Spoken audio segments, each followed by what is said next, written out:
ہم میں سے ہر شخص اللہ تعالیٰ کی طرف رجوع کرے، اللہ تبارک و تعالیٰ سے اپنے گناہوں کی معافی مانگے، اللہ تعالیٰ سے توبہ کرے۔ اس وقت پورا معاشرہ ہمارا وہ بے دینی کا شکار ہے، کرپشن، حرام خوری، ایک دوسرے کے اوپر ظلم، غیبتیں، ایک دوسرے کے اوپر بہتان، یہ اس کا ایک لامتناہی سلسلہ ہے۔ عریانی اور فحاشی گھر گھر میں، ٹی وی کے ذریعے گھر گھر میں عریانی اور فحاشی کا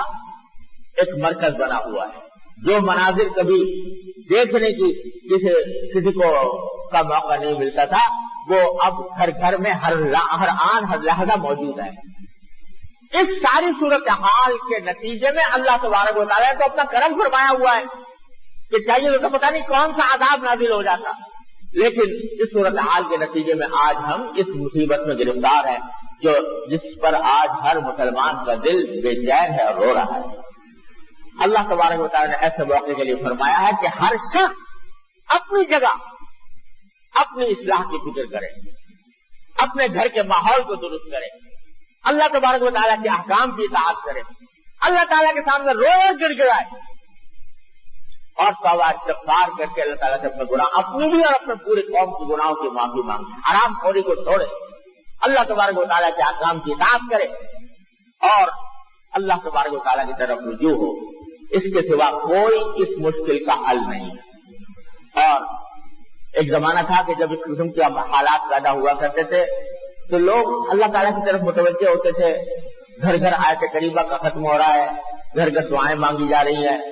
اور اللہ تبارک و تعالیٰ کی طرف رجوع ہو رہا ہے، لیکن آج وہ ماحول بھی ختم ہو گیا اور اب تبصرے تو ہیں، مجلس میں بیٹھ کر تبصرے ضرور کریں گے، اور لیکن اس کے لیے جتنا وقت تبصرے میں صرف کر رہے ہیں، جتنا وقت گپ شپ میں صرف ہو رہا ہے، وہ اللہ تعالیٰ کی طرف رجوع میں صرف کریں، اللہ تبارک و تعالیٰ کی طرف رجوع کر کے اس سے دعائیں مانگے، اس سے توبہ استغفار کریں، تو کچھ بعید نہیں ہے کہ اللہ تبارک و تعالیٰ اپنے فضل و کرم سے ہمارے حالات پر رحم فرما کر ہمیں اس مشکل سے نکال۔ حدیث میں رسول کریم صلی اللہ علیہ وسلم فرمایا کہ تمہارے حکمران خود تمہارے اعمال کا آئینہ ہوتے ہیں، اگر تم ٹھیک ہو جاؤ اللہ تعالیٰ حکمران بھی تمہارے اوپر اچھا فرما دیں گے، اور پھر اس صورت میں انشاءاللہ